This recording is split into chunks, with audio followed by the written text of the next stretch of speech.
خلاص هاي الواحد شيله صورة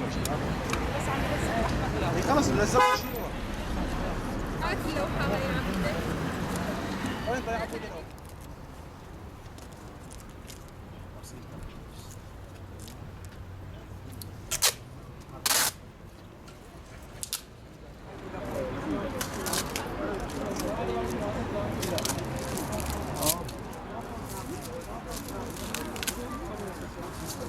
Il n'y a rien sur les grilles. On va mettre devant, parce que là les grilles c'est tout avec Voilà. Merci monsieur. On l'a fait d'une façon très rapide. Il y a ATMF, NPA, et il y a aussi ATA qui sont venus pour nous soutenir dans notre démarche contre notre assemblement contre le Poutine, contre Assad. Donc nous sommes là ici pour dénoncer ce que Poutine est en train de faire, en train de massacrer le peuple syrien, en train de faire un arrêt total à notre révolution. Il aspire à ça.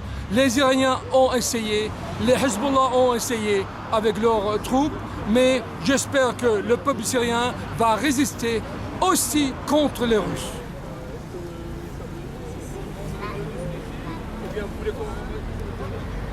Comment vous voyez les mois prochains en Syrie? Très difficile, très difficile, très difficile. La situation en Syrie, ce sera très difficile parce qu'il y aura certainement beaucoup de civils morts en Syrie et ça nous fait mal au cœur de voir la communauté internationale regarder le massacre du peuple syrien tous les jours sans faire quoi que ce soit. Il va vous montrer comment on fait, vous allez voir.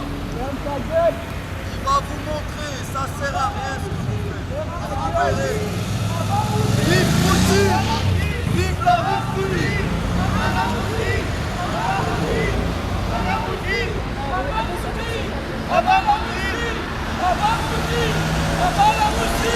Il y a quelques personnes qui sont passées en voiture et qui vous montrent de l'hostilité, etc. Ça vous fait quoi? Ça ne m'empêche pas de dire que nous sommes toujours contre Poutine et Assad qui sont pour nous des assassins.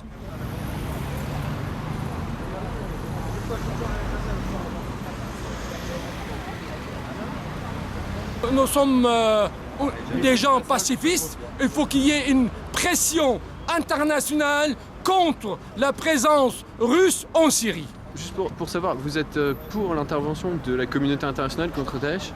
Bien sûr, nous sommes contre Daesh. Pour nous, Daesh et le régime syrien sont bonnet blanc, blanc bonnet. Poutine, Assad, assassin! Poutine, Assad, assassin! Poutine, Assad, assassin! Poutine, Assad, assassin! Poutine, Assad, assassin! Quelle est la situation à Strasbourg aujourd'hui des réfugiés syriens? Alors, c'est-à-dire, il n'y a pas une arrivée massive des réfugiés à Strasbourg, mais il y a ce que j'appelle moi un élan de générosité sans égal vis-à-vis du peuple syrien à Strasbourg. Les Alsaciens ont montré qu'ils sont des gens généreux vis-à-vis du peuple syrien. Je tiens à remercier cette générosité de la part des Alsaciens. Ça se traduit par des dons en nourriture, ça se traduit aussi par des démarches administratives auprès des réfugiés syriens. Aussi, il y a beaucoup de familles qui ont qui ont accepté de loger des Syriens chez eux. Vous savez combien de familles à peu près à Strasbourg hébergent des Syriens aujourd'hui? Alors, pour le moment, je suis sûr qu'il y a au moins une dizaine de familles qui sont hébergées par des familles en Alsace. Nous sommes toujours un peuple qui aspire à la liberté, à la dignité, à la démocratie. Vive la Syrie libre!